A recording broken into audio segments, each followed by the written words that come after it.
नमस्कार दोस्तों, मैं हूँ रेणु भाटिया और आप सुन रहे हैं रब कथा प्रेजेंट श्रीमद् भागवत कथा एज इट इज। ये है 21वां एपिसोड और आप सुन रहे हैं 5वां स्कंद 17वां अध्याय। शुकदेव जी ने कहा, हे परीक्षित, गंगा जी की उत्पत्ति विस्तार पूर्वक कहता हूँ, सुनो। जब नारायण जी ने वामन अवतार लेकर 3 पग पृथ्वी राजा बलि से दान लिया और विराट रूप धारण करके 1 पग से 7 लोक नीचे के और 2 पग से 7 लोक ऊपर के नाप लिए, तब ब्रह्मा परमेश्वर का दाहिना चरण अपनी पूरी में पहुंचते ही त्रिविक्रम अवतार जानकर उठ खड़े हुए। ब्रह्मा ने अपने कमल कुंडल में से विरजा नदी का पानी, जो ब्रह्मरूप परमेश्वर के आंसू गिरने से वैकुंठ में प्रकट हुई थी, लेकर उन चरणों को धोया और चरणामृत लेकर वह जल अपने सिर व आंखों पे लगाया। चरण धोते समय जो पानी सुमेरु पर्वत से गिरा था वह नीचे आकर मंदराचल पहाड़ के सिवाने में थम गया। फिर वहां से 4 धारा होकर बहा और एक धारा सुमेरु के पश्चिम, दूसरी सुमेरु के दक्षिण, तीसरी सुमेरु के उत्तर दिशा में बहकर समुद्र में फैल गई। चौथी धारा जो पूर्व से बह रही थी वह भगीरथ के तपोबल से इलाव्रत खंड से को बाईं ओर छोड़ती हुई नारायणगढ़ पर्वत से उतरकर गंगोत्री में होकर भरतखंड में आई। उसी धारा का नाम संसार में गंगा जी प्रकट हुआ। गंगा जी का ऐसा महात्म्य है कि जो कोई गंगा स्नान, जलपान या दर्शन करने के वास्ते अपने घर से जाने की इच्छा करता है, उसके करोड़ों जन्म का पाप छूट जाते हैं। वह मनुष्य इस इच्छा से जितने पग चलकर गंगा जी तक पहुंचता है, एक एक पग धरने के बदले उसको 100 राजसूय व अश्वमेघ यज्ञ के फल मिलते हैं। यह वचन सुनते ही परीक्षित ने संदेह मानकर शुकदेव जी से पूछा कि महाराज, जब मनुष्य को गंगा स्नान के लिए जाने से ही यज्ञों का फल मिलते हैं, तो हमारे दादा युधिष्ठिर ने किस वास्ते इतना रुपए खर्च करके यज्ञ किया और दूसरे राजा क्यों यज्ञ करते थे? यह वचन सुनकर शुकदेव जी बोले, हे राजन, हम एक इतिहास तुमको सुनाते हैं, सुनो। एक समय महादेव जी पार्वती के साथ लेकर मकर महीने में गंगा स्नान करने के लिए प्रयागराज में जाते थे। राह में पार्वती जी ने बहुत लोगों को जाते हुए देखकर महादेव जी से गंगा स्नान का महात्म्य पूछा। शिव जी ने कहा, हे पार्वती, जो कोई अपने घर से गंगा नहाने चले, उसको एक एक पग चलने से 100 अश्वमेघ का फल मिलता है और करोड़ों जन्म का पाप छूट जाते हैं। वह देवता के समान हो जाता है। यह वचन सुनने और वह यात्रियों को देखने से पार्वती ने यह संदेह किया कि लाखों नीच जाति के मनुष्य गंगा जी में नहाकर चले जाते हैं, पर इन लोगों के गंगा स्नान करने से अभी तक कुरूपता भी नहीं गई। देवता का तनु किस तरह पावेगा? महादेव जी जैसा कहते हैं, इतने यात्रियों को वैसा फल किस तरह मिलेगा? ऐसी शंका करके पार्वती जी ने फिर विनय पूर्वक बोली कि महाराज, आपने गंगा जी का महात्म्य इस तरह वर्णन किया और इन यात्रा करने वालों का रूप देखने से मुझे इस बात की प्रतीति नहीं होती। महादेव जी बोले कि इसका भेद हम तुमसे क्या कहें, चलो आंख से दिखला देवें। यह कहकर जब शिवजी गंगा के निकट पहुंचे, तब वहां कोढ़ी रूप बनकर बैठ गए और पार्वती से बोले, तुम दिव्य रूप अति सुंदरी होकर मेरे शरीर की मक्खी उड़ाओ। स्नान करने वाला जो कोई तुझसे पूछे कि तो उससे कहना कि हमारा पति कोढ़ी हो गया है। सो एक पंडित ने कर्म विपाक की पोथी देखकर बतलाया कि जिस किसी ने 100 अश्वमेघ यज्ञ किए हों, वह इनको अपने हाथ से छू दे तो इनका कोढ़ छूट जावे। यहाँ लाखों मनुष्य नहाने आए हैं, इसलिए इनको यहाँ लाकर बैठी हूँ कि जिसने 100 यज्ञ पूरे किए हों वो इनको छू दे तो इनका यह तनु अच्छा हो जावे।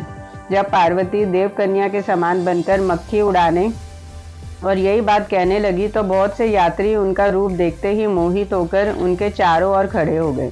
उनमें कोई पार्वती को अपने साथ चलने के लिए कहता, कोई उनसे हंसी ठट्ठा करता। कितनों ने अनेक तरह का डर व लोभ उन्हें दिखलाया। ज्ञानी लोग ने कहा कि इस स्त्री को धन्य है जो इस दशा में भी अपने पति की सेवा नहीं छोड़ती। जो स्त्री अपने स्वामी को काना, कुबड़ा, कोढ़ी, लंगड़ा, अंधा, दरिद्र, कुरूप कैसा भी हो, परमेश्वर के समान जानकर आनंद पूर्वक उसकी सेवा करे, वह पर पुरुष को कुभाव से न देखे, उसे पतिव्रता कहना चाहिए। उसी समय एक कंगाल दुर्बल ब्राह्मण उनको देखते ही निकट आकर दंडवत करके बोला कि माता, तुम किस इच्छा से यहाँ भीड़ में बैठी हो? कहीं एकांत में अपने पति को ले जाकर उसकी सेवा करो, जिससे मक्खी आदि बैठने से यह दुख न पावे। यह वचन सुनकर पार्वती जी बोली, मेरे पति के कर्म विपाक में ऐसा निकला है कि जिसने 100 अश्वमेघ यज्ञ किए हों वह इनको छू दे तो इनका शरीर अच्छा हो जाए। इसी इच्छा से मैं यहाँ आकर बैठी हूँ कि इस पर्व में लाखों मनुष्य आवेंगे। किसी ने तो 100 अश्वमेघ यज्ञ किए होंगे, जिसके छूने से हमारे स्वामी का रोग छूट जाएगा। यह बात सुनकर वह ब्राह्मण बोला, यह कौन बड़ी बात है? तुम तो 100 अश्वमेघ करने को कहती हो, मैंने लाखों अश्वमेघ यज्ञ किए हैं, जिसकी गिनती तुम नहीं कर सकती। यह वचन सुनते ही पार्वती जी विनय पूर्वक बोली कि महाराज, आप दया करके इनको छू दीजिए। जैसे ही वह ब्राह्मण ने शिवजी के अंग को अपना हाथ लगाया, वैसे ही महादेव जी दिव्य रूप अश्विनी कुमार के समान हो गए। यह हाल देखकर पार्वती और सब यात्रियों को इस बात का संदेह हुआ कि इस ब्राह्मण की उम्र 30 वर्ष की होगी और यह कंगाल है। 100 अश्वमेघ करने में 100 वर्ष व बहुत से द्रव्य व सेना दूसरे राज्यों को जीतने के लिए चाहिए, इसके लिए 100 यज्ञ किए होंगे। शिवजी अंतर्यामी ने उनका संदेह छुड़ाने के लिए यात्रियों के सामने उस ब्राह्मण से पूछा कि महाराज, तुमने इतनी अवस्था में लाखों यज्ञ किस तरह किए होंगे? वह ब्राह्मण देवता बोला, सुनिए महाराज, यज्ञ की विधि और उसका फल शास्त्र अनुसार होता है। इसी शास्त्र में गंगा स्नान का महात्मा ऐसे लिखते हैं कि जो कोई गंगा स्नान करने को अपने घर से चले, उसको एक एक पग चलने में 100 अश्वमेघ का फल मिलता है। सो मैं अपने घर से नित्य गंगा स्नान करने को कोसों भर हजारों पग चलकर आता हूँ। इस हिसाब से लाखों कौन चीज है, कई करोड़ अश्वमेघ यज्ञ हम कर चुके होंगे। इसमें आश्चर्य किस बात का है? यह बात सुनकर महादेव जी ने पार्वती व यात्रियों से कहा, ब्राह्मण सच कहता है। शिवजी ऐसा कहकर अपने स्थान को चले। राम में पार्वती जी से बोले कि देखो, हमारे कहने के अनुसार इस ब्राह्मण को गंगा स्नान का फल मिलता है। सब यात्री वेद का वचन पर विश्वास नहीं रखते, इसलिए यह फल उनको नहीं प्राप्त हो सकता। इसलिए वेद व शास्त्र के अनुसार उस पर विश्वास करना चाहिए। हे परीक्षित, तुम्हारे दादा युधिष्ठिर को वेद और शास्त्र पर विश्वास था, पर उनके पास बहुत द्रव्य होने से उनकी यह इच्छा हुई कि इसी बहाने से श्याम सुंदर को अपने यहाँ रखकर ऋषिवरों व मुनीश्वरों का सत्संग करूं। मेरा धन शुभ कर्म में लगे और मुझे यश मिले, इस कारण उन्होंने यज्ञ किए थे। 18वां अध्याय। सुखदेव जी बोले कि हे परीक्षित, हमने 9 खंडों की कथा तुमसे वर्णन की। अब परमेश्वर के अवतारों का हाल और जिस जिस खंड में जो जो अवतार नारायण जी ने लिए थे और वहाँ के सब लोग उस अवतार पर अधिक प्रीति रखकर उनकी पूजा करते थे, सुनो। भद्राश्वन खंड में वृंदाश्रवा नामक राज्य था। वो वहाँ परमेश्वर ने हयग्रीव अवतार धारण किया था। सो उस खंड में राजा व प्रजा उसी रूप की पूजा व उन्हीं का मंत्र पढ़कर स्तुति करते थे। नरहरि खंड में नरसिंह अवतार नारायण जी ने लिया था। वहाँ नरहरि वर्ष नाम का राजा अपनी प्रजा समेत उसी रूप में पूजा करता था और उनके पुजारी प्रहलाद भक्त ने मंत्र सहित स्तुति करके नरसिंह जी को यह वरदान मांगा कि महाराज, आप अपने जीवों को जिस जिस योनि में चाहे जन्म देकर उन पर ऐसी कृपा रखें कि जिसको उनको उसी तनु में तुम्हारे चरणों का ध्यान बना रहे। यह बात सुनकर नरसिंह जी बोले कि हे प्रहलाद, तुम अपने वास्ते जो चाहो वो मांग लो, पर संसारी जीवों के वास्ते जो मोह माया में फंसे हैं ऐसा वरदान मत मांगो। तब प्रहलाद फिर हाथ जोड़कर बोले, महाराज, संसार में जो लोग कुकर्म करते हैं उनका अधर्म अपनी दया वचन सुनकर उनका अधर्म अपनी दया से छुड़ा दो। अपने चरणों की भक्ति उन्हें देकर वैकुंठ में बुला लो। यह वचन सुनकर नरसिंह जी ने कहा, हे प्रहलाद, सब जीवों को वैकुंठ की चाहना नहीं होती। जिसे सत्संग प्यारा होता है उसे ज्ञान मिलता है। कलयुग में मनुष्य को सत्संग अच्छा नहीं लगता, वह संसारी माया में फंसे रहते हैं। जो मनुष्य की भक्ति करता है उसके पास सब गुण अपने आप इस तरह चले आते हैं जैसे नीची पृथ्वी पर पानी बहकर बटुर जाता है। यह बात सुनकर प्रहलाद ने कहा, महाराज, संसार में कोई ऐसा भी मूर्ख होगा जिसे वैकुंठ जाने की इच्छा न होगी। आप अपना वैकुंठ किसको दिया नहीं चाहते, लालच करते हैं। मुझे इस बात से लज्जा मालूम होती है कि संसारी लोग ऐसे कहेंगे कि प्रहलाद के स्वामी लालची हैं। यह वचन सुनते ही नरसिंह जी हंसकर बोले, हे प्रहलाद, तुम जगत में जाकर जिसे अति दुखी पाओ उसे वैकुंठ चलने के लिए कहो, देखो वह क्या कहता है। जब उनकी आज्ञा अनुसार प्रहलाद नगर में जाकर किसी दुखी जीव को ढूंढने लगा, तब उसे एक शुकर अति रोगी चलने से फंसा देख पड़ा। उसे महादुखी देखकर प्रहलाद ने पूछा, तू यहाँ बैठकर क्यों इतना दुख उठाता है? वैकुंठ चल, वहां तुझे बड़ा सुख मिलेगा। नरसिंह जी की आज्ञा से तुझे बुलाने आया हूँ। यह बात सुनकर शुकर ने पूछा कि वैकुंठ में क्या सुख है। जब प्रहलाद ने वैकुंठ का सुख वर्णन किया, तब वह शुकर बोला कि मैं अकेला वहां नहीं चल सकता, कुटुंब समेत कहो तो चलूं। तुम नरसिंह से पूछो। यह वचन सुनते ही प्रहलाद ने जाकर नरसिंह से पूछा। वे बोले, बहुत अच्छा, सबको ले आओ। जब फिर प्रहलाद ने आकर उस शुकर से परिवार समेत चलने को कहा, तब उस शुकर की स्त्री ने प्रहलाद से पूछा कि वैकुंठ में हमारे खाने के लिए विष्ठा है या नहीं। प्रहलाद ने कहा, वहां नरक नहीं है और सब अच्छे अच्छे पदार्थ भोजन करने के हैं। तब शुकर और शुक्री आपस में सम्मत करके बोले कि हम यहाँ बड़ा सुख है, हम लोग वैकुंठ को न जाएंगे। यह बात सुनकर प्रहलाद ने कहा, तुम बड़े मूर्ख हो जो वैकुंठ को नहीं चलते। जब वह बात सुनकर वह शुकर प्रहलाद की ओर घूरने लगा, तब वह दूसरा जीव वैकुंठ में ले जाने के लिए ढूंढता हुआ एक वृद्ध मनुष्य के पास जाकर बोले कि अब तुम बूढ़े हुए, वैकुंठ में चलकर वहां का सुख भोगो। यह बात सुनकर वह बोला कि अभी मुझे संसार में जी के अपने बेटों का मुंडन व विवाह करके नाती पोती देखने हैं। तुम्हारे कहने से अभी मर जावे, तुम यहाँ से चले जाओ। हमारे बेटे के सामने ऐसा वचन कहते तो वह तुम्हें दंड देते। जब प्रहलाद ने उस बूढ़े की बात सुनकर हार मान ली, तब नरसिंह जी के पास जाकर विनय किया कि महाराज, संसार में सब छोटे बड़े अपने अज्ञान से मोह माया के जाल में फंसे हैं, इसलिए कोई मनुष्य वैकुंठ जाने की इच्छा नहीं करता। यह वचन सुनकर नरसिंह जी बोले, हे प्रहलाद, जगत में जिस जीव ने जो तनु पाया है वह उसी योनि में मग्न रहता है। उसकी इच्छा किसी तरह पूरी नहीं होती। कान, आंख आदि सब इंद्रियां शिथिल हो जाती है, पर उसका मन संसार को छोड़ने को नहीं करता। यह बात सुनकर प्रहलाद ने नरसिंह जी को दंडवत करके विनय किया, महाराज, यह सब आपकी माया है। जिसको आप दया करके ज्ञान देते हैं वह वैकुंठ जाने की इच्छा करता है। सबको ज्ञान प्राप्त होना बहुत कठिन है। केतुमाल खंड में कामदेव भगवान ने अवतार लिया था। वहाँ लक्ष्मी जी प्रजात समेत मंत्र पढ़कर उनकी स्तुति व पूजा करती थी। रमन खंड में परमेश्वर ने मत्स्य अवतार धारण किया था। वहाँ रमनक नाम का राजा अपनी प्रजा समेत मत्स्य रूप की पूजा करता है। हिरण्यमय खंड में नारायण जी ने कच्छप अवतार लिया था। वहाँ हिरण्यमय नाम का राजा अपनी प्रजा समेत उसी रूप की पूजा व स्तुति मंत्र पढ़कर करता है। करु खंड में भगवान ने वारा अवतार धारण किया था। वहाँ कुरु नाम का राजा अपनी प्रजा समेत उसी रूप की पूजा मंत्र पढ़ के करता है और पृथ्वी उस रूप की स्तुति करके कहती है कि आप हिरण्याक्ष दैत्य को मारकर मुझे रसातल लोक में ले गए हैं।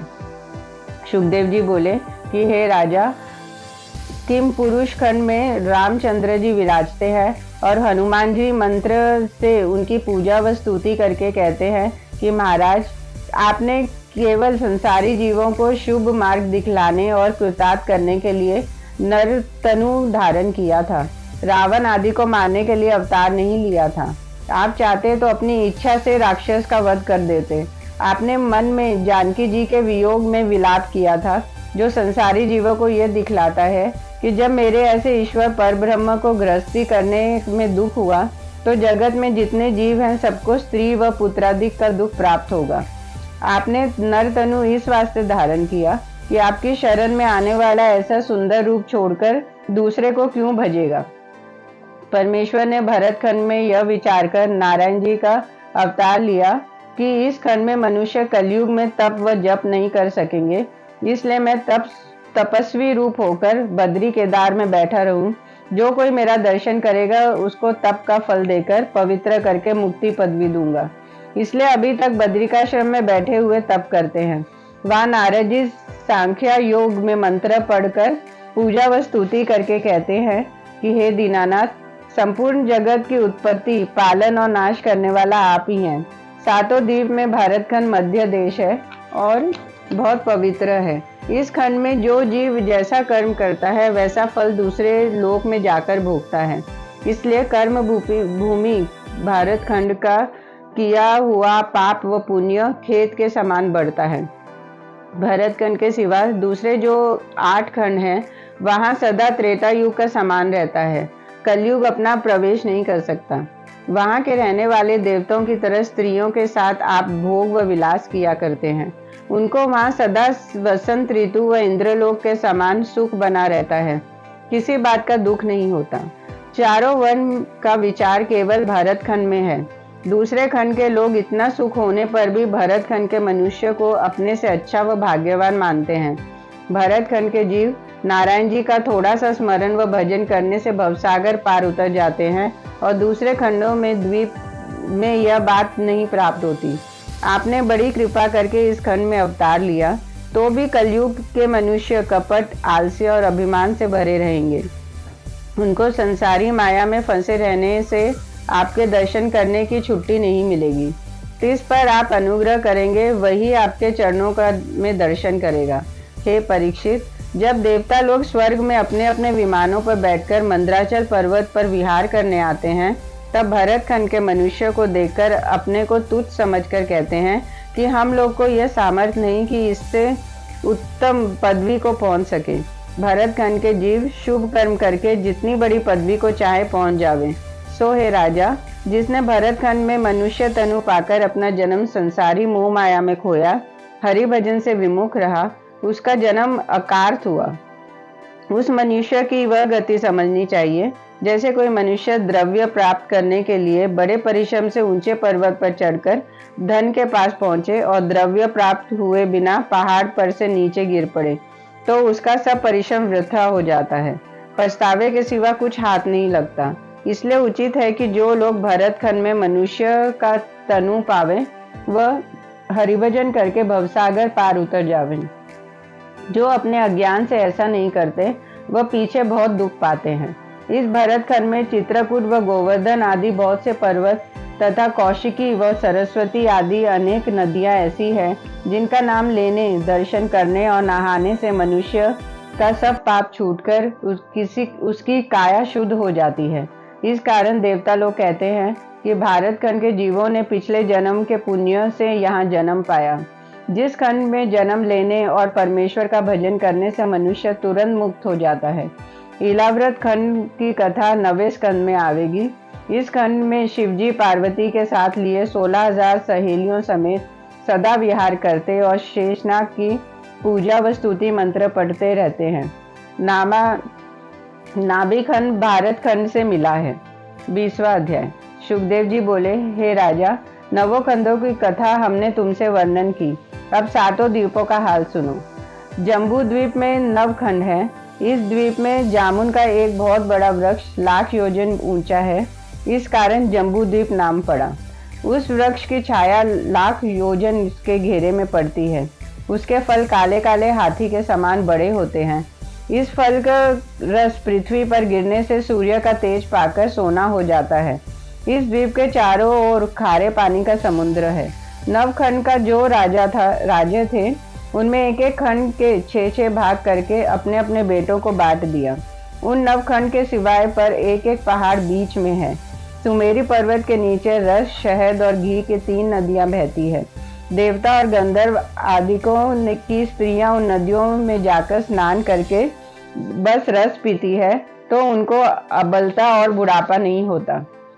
जम्बू द्वीप के राजा सागर के 60,000 बेटों ने यज्ञ का श्याम कर्ण घोड़ा ढूंढने के लिए पृथ्वी को खोदा था। उस खोदने से सिंगल द्वीप आदि 7 टापू और प्रकट हुए हैं। दूसरे पाकर द्वीप में जाकर का एक वृक्ष जो 2,00,000 योजन ऊंचा है, उसके फल बहुत होते हैं। उसकी छाया 2,00,000 योजन के घेरे में पड़ती है। उसके चारों ओर रस का समुद्र भरा है। जो कोई उस वृक्ष के नीचे जाकर भूषण, वस्त्र व भोजन आदि जिस वस्तु की इच्छा करे, उसे उसी समय वह पदार्थ उस वृक्ष से मिलता है। उस द्वीप में अमृत आदि और 7 खंड हैं। तीसरा शामली द्वीप है। वहाँ सेमल का वृक्ष 4 लाख योजन ऊंचा है, उतने ही घेरे में उसकी छाया पड़ती है। इस कारण उसका नाम शामली द्वीप हुआ। इस द्वीप के चारों ओर किनारे किनारे 8 पर्वत है।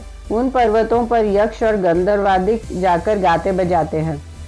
वहाँ अच्छे अच्छे तालाब, बाग व मकान विहार करने के लिए बने हैं। सूर्य आदि 7 खंड उस द्वीप में हैं। उनके चारों ओर मदिरा का समुद्र भरा है। चौथा द्वीप कुश द्वीप है, जहाँ कुश का वृक्ष 8 लाख योजन ऊंचा है। उसकी छाया उतने ही घेरे में पड़ती है, इसलिए उसका नाम कुश द्वीप हुआ। उसके चारों ओर घी का समुद्र भरा है। उस वृक्ष के नीचे कुंड व तालाब ऐसे बने हैं जिनमें स्नान करने और जल पीने से भूख प्यास सब छूट जाती है। यदि बूढ़ा व रोगी मनुष्य उसमें स्नान करे तो वह निरोग होकर हृष्ट पुष्ट हो जावे। सकद आदि नाम के 7 खंड उस द्वीप में हैं। 5वां कौंच द्वीप है, जिसमें कौंच नाम का पर्वत 16 लाख योजन ऊंचा है, लेकिन इसलिए उसका नाम कौंच द्वीप पड़ा। उस पहाड़ पर गरुड़ जी बैठकर वहां से सब द्वीपों को देखकर बहुत प्रसन्न होते हैं। उनके चारों ओर दूध का समुद्र भरा है और व्यास नाम आदि नाम के 7 खंड उस द्वीप में हैं। 6वां शाक द्वीप है। वहाँ शाक का वृक्ष 32 लाख योजन ऊंचा है। उनके घेरे में उसकी छाया पड़ती है। उस द्वीप के चारों ओर मट्ठे का समुद्र भरा है। देव द्वीप, द्विज आदि नामक के 7 खंड उस द्वीप में हैं। सिद्ध और तपस्वी लोग उस वृक्ष के नीचे बैठकर हरि भजन करते हैं। उस वृक्ष का गिरा हुआ पत्ता खाने से उनका पेट भरा रहता है, भूख प्यास नहीं लगती। 7वां पुष्कर द्वीप है। वहाँ कमल का एक वृक्ष 64 लाख योजन ऊंचा और उतने ही घेरे में उसकी छाया है। वहाँ केसर की सुगंध आती है। उस द्वीप के चारों ओर मीठे पानी का समुद्र भरा है। उस वृक्ष के नीचे मानसरोवर तालाब है। वहाँ हंस पक्षी मोती चुगते हैं। क्रमरात आदि 7 खंड उस द्वीप में हैं। हे परीक्षित, राजा प्रियव्रत ने इन 7 द्वीपों में के राज्य को झूठा समझकर छोड़ दिया और हरिभजन करके मुक्ति पाई। 21वां अध्याय। सुखदेव जी बोले, हे राजा, जितना विस्तार 7 द्वीप का हमने तुमसे कहा, उतना ही लंबा चौड़ा आकाश भी है। जिस तरह चने के 2 दालें होती है, उसी तरह आकाश व पृथ्वी को समझना चाहिए। सूर्य से तीनों लोकों में प्रकाश होता है। सूर्य 6 महीने उत्तरायण और 6 महीने दक्षिणायन रहता है। सुमेरु पर्वत से होकर 3 मार्ग सूर्य का रथ जाने के वास्ते बने हैं। उत्तरायण में ऊंचे रास्ते पर होकर उनका रथ जाने से जगत में अधिक प्रकाश होता है। दक्षिणायन में नीचे मार्ग से होकर जाने से उनका तेज कम हो जाता है। मकर से लेकर मिथुन तक सूर्य उत्तरायण और कर्क से लेकर धन तक संक्रांति पर्यंत दक्षिणायन कहते हैं। उत्तरायण सूर्य में दिन बढ़ता और रात घटती है और दक्षिणायन में दिन छोटा होता है और रात्रि बढ़ती है। सूर्य एक राशि पर महीना भर रहते हैं और एक दिन रात में 9 करोड़ लाख योजन सूर्य का रथ सुमेरु पर्वत के चारों दिशाओं में फिरता है। सुमेरु के पूर्व इंद्रपुरी, दक्षिण यमपुरी, पश्चिम वरुणपुरी और उत्तर कुबेरपुरी है। सूर्य अपने निकलने के स्थान से उसी के सम्मुख अस्त होता है। उनके रथ का एक पहिया चलता है और दूसरे पहिया की धुरी सुमेरु पर्वत पर ध्रुव लोक से दबी है। सूर्य का रथ 26 लाख योजन के विस्तार में है। 7 घोड़े एक और वह एक घोड़ा दूसरी ओर जाता है। यक्ष लोग उस रथ को पीछे से ढकेलते हैं और रस्सी की जगह सांपों से उस रथ की धुरी अपनी आदि बांधी रहती है। अरुण सारथी रथ हाँकता है। बाल, खिलिया आदि 8000 ऋषिवर, जिनके शरीर अंगूठे के प्रमाण है, उस रथ के आगे सूर्य की ओर मुंह किए स्तुति करते हुए पिछले पांव दौड़े चले आते हैं। 22वां अध्याय। राजा परीक्षित ने इतनी कथा सुनकर पूछा, हे मुनिनाथ, आपने कहा कि सूर्य का रथ सुमेरु पर्वत व ध्रुव लोक के चारों ओर फिरता है, पर आपने चंद्रमा और दूसरे ग्रह का हाल नहीं कहा, सो उसको भी दया करके बतलाइए। सुखदेव जी बोले, हे राजन, चंद्रमा का रथ 11 लाख योजन लंबा चौड़ा व सूर्य के रथ से लाख योजन ऊंचे रहता है। सूर्य का रथ 1 महीने में जितना फिरता है, उतना चंद्रमा अपने रथ ऊपर 2.5 दिन में चलता है। चंद्रमा के रथ से लाख योजन ऊंचे मंगल का रथ, उससे लाख योजन ऊंचे बुध का रथ, उससे लाख योजन ऊपर बृहस्पति का रथ, उससे लाख योजन ऊपर शुक्र का रथ, उससे लाख योजन ऊपर शनेश्वर का रथ, उससे लाख योजन ऊपर राहु का रथ 17 लाख योजन के विस्तार में रहता है। सब रथों की दूरी ध्रुव लोक में लगी रहती है। राहु का रथ चंद्रमा और सूर्य के बराबर आने से ग्रहण लगता है। सूर्य का रथ सुमेरी पर्वत पर कहीं कहीं रुक जाने से तीसरे वर्ष 1 महीना मल मास अधिक होता है, जिससे संक्रांति बराबर रहती है। 5 प्रकार के वर्ष होते हैं। एक संक्रांति की गिनती से सूर्य का वर्ष, दूसरा शुक्ल पक्ष की द्वितीय से चंद्रमा का वर्ष, तीसरा चैत्र शुक्ल प्रतिपदा से संवत का वर्ष, चौथा नक्षत्रों की गिनती से, पांचवा बृहस्पति की गति से, जो दूसरी राशि पर बदल जाते हैं, समझना चाहिए। सूर्य क्षत्रियों के लिए, बृहस्पति व चंद्रमा ब्राह्मणों के लिए, मंगल वैश्यों के लिए, बुध शूद्रों के लिए और राहु मलेच्छों के लिए शुभकारक होता है। शुक्र जैसे स्थान पर पड़ता है वैसा फल चारों वर्णों को देते हैं। किसी वर्ण के साथ मित्रता और शत्रुता नहीं रखते। शनेश्वर व राहु केतु चारों वर्णों को दुख देते हैं। 23वां अध्याय। शुकदेव जी ने कहा, हे राजन, सुमेरी पर्वत से 13 लाख योजन ऊंचा ध्रुव लोक है। वहाँ सदा ध्रुव जी सप्त ऋषियों समेत सुख व आनंद से रहते हैं। वशिष्ठ, भृगु, कश्यप, अंगिरा, अगस्त्य, अत्रि और पुलह, यह 7 ऋषिवर तारा रूप में दिन रात ध्रुव जी की परिक्रमा करके इस तरह नहीं हिलते जिस तरह तेल निकालते समय बैल चारों ओर घूमता है और कोल्हू नहीं हिलता। ध्रुव लोक के नीचे काल चक्र फिरता है।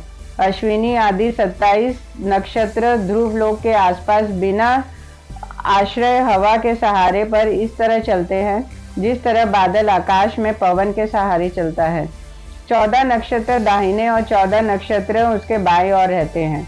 उसके घूमने से वह सब उसी के आश्रय से घूमते हैं।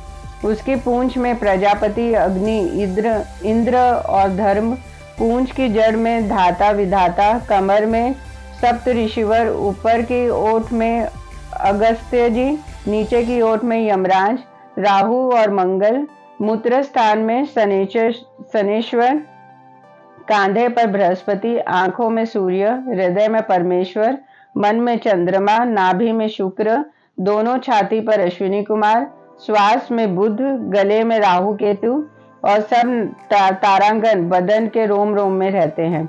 वह ध्रुव लोक नारायण जी का स्वरूप है, इसलिए सब देवताओं और ब्रह्मांड को इसी रूप का समझना चाहिए। जो कोई प्रातः व संध्या काल में इस कथा को पढ़कर इस रूप का ध्यान करे, उसके सब पाप छूट जाते हैं और अशुभ ग्रह का फल नहीं होता। 24वां अध्याय। शुकदेव जी बोले, हे परीक्षित, ऐसा भी किसी पुराण में लिखा है कि सूर्य के 10,000 योजन नीचे राहु का रथ चलता है। जब उसके सम्मुख सूर्य और चंद्रमा का रथ आ जाता है तब ग्रहण लगते हैं, जिसकी कथा विस्तार पूर्वक 8वें स्कंद में आवेगी। पर सुदर्शन चक्र की रक्षा से राहु कुछ उनका कर नहीं सकता। उसके 12 योजन नीचे सिद्ध, चारण व विद्याधर आदि देवता के रहने का स्थान है। उसके 12 लाख योजन नीचे यक्ष, राक्षस और पिशाच लोग रहते हैं। उनके 100 योजन नीचे पृथ्वी मृत्युलोक का है। हंस, बाज व गिद्ध आदि सभी उड़ने वाले पक्षी 12 योजन से अधिक जाने का सामर्थ्य नहीं रखते। ऊपर के 7 लोग 7 खंड के घर के समान हैं और नीचे के 7 लोग भी उसी के तुल्य समझना चाहिए। नीचे के 7 लोक का नाम अतल, वितल, सुतल, तलातल, महातल, रहातल और पाताल है। नीचे के 7 लोक 10-10 हजार योजन के विस्तार में हैं। ऊपर के 7 लोक का नाम भूरलोक, भूवलोक, स्वरलोक, महलोक, जनलोक, तपलोक व सत्यलोक है। जितना सुख, भोजन, वस्त्र व भौदादिक वहाँ रहता है, उससे अधिक नीचे के लोकों को समझना चाहिए। अतल लोक में मय नामक दैत्य रहता है। वह इंद्रजाल की माया व विद्या बहुत जानता है।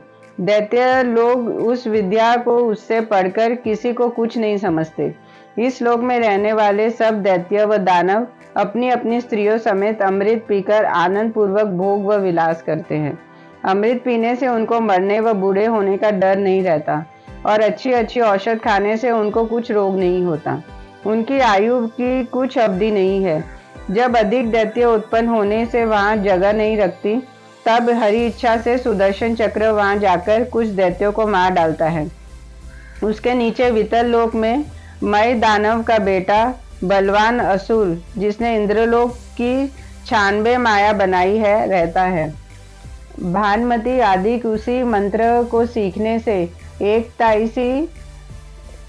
साइती में फल समेत वृक्ष लगाकर दिखला देती हैं। वह इस इंद्रजाल की विद्या समझना चाहिए।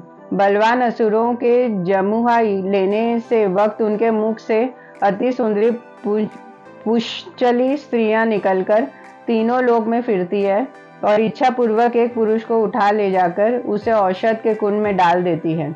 जब उस कुंड में स्नान करने से रूपवान हो जाता है और उसे 10,000 हाथी का बल व कामदेव की बड़ी सामर्थ्य हो जाती है, तब वह पिछली अवस्था को भूलकर अपने को बड़ा बलवान ईश्वर के समान समझकर उन तीनों पुष्चलियों को भोग विलास करता है।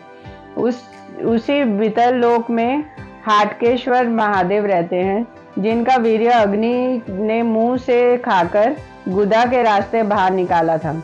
उसी से बहुत अच्छा सोना उत्पन्न हुआ, जिस स्वर्ण के भूषण देवताओं व स्त्रियां पहनती हैं। मृत्यु लोक का सोना उनकी बराबरी नहीं कर सकता। उसके नीचे तीसरे सुतल लोक में राजा बलि राज्य करते हैं, जिस बलि का वामन भगवान ने इंद्रादिक देवताओं के कल्याण के वास्ते वहां भेज दिया था। सो वह अपने गुरु व परिवार समेत वहां रहकर 8 पहर परमेश्वर का दर्शन पाने से अपना जन्म सफल जानना है। राजा बलि ने शुक्राचार्य गुरु के बरसने पर भी 3 पग पृथ्वी वामन भगवान को दान दिया। इसी कारण नारायण जी त्रिलोकीनाथ 8 पहर उनके द्वार पर गदा लिए बने रहते हैं। सुतल लोक में वैकुंठ का समान सुख रहता है। उसी 3 पग पृथ्वीदान के प्रताप से राजा बलि अगले मनवंतर में इंद्रपुरी का राज्य पावेगा। दान देना ऐसा अच्छा होता है। इसके नीचे चौथे तलातल लोक में त्रिपुर दानव महादेव जी का परम भक्त वहां राज्य करता है। शिव जी की कृपा से उसको मरने का कुछ डर नहीं रहता।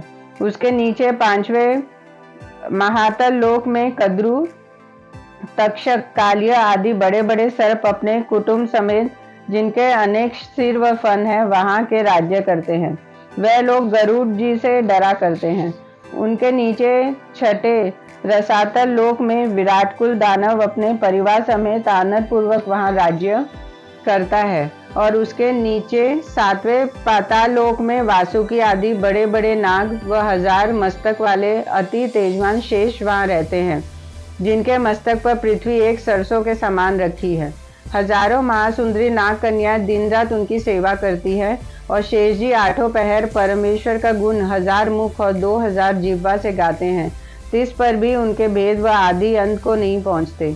शेष जी के अंग पर एक शैया अति सुंदर सांगोपांग रखी है। उस पर चतुर्भुजी भगवान जगत को सुख देने वाले 30,000 योजन के शरीर से लक्ष्मी समेत शयन करते हैं। नीचे के 7 लोक में सूर्य और चंद्रमा का प्रकाश नहीं आता। वहाँ ऐसे मणि व रत्नादिक हैं, जिनके तेज से दिन रात उजियारा बना रहता है। वहाँ सुदर्शन चक्र की तड़प से स्त्रियों का गर्भपात हो जाता है। वहाँ के लोग देवताओं के समान सुख भोगने व बूढ़े व दुर्बल नहीं होते। ओम शांति शांति शांति।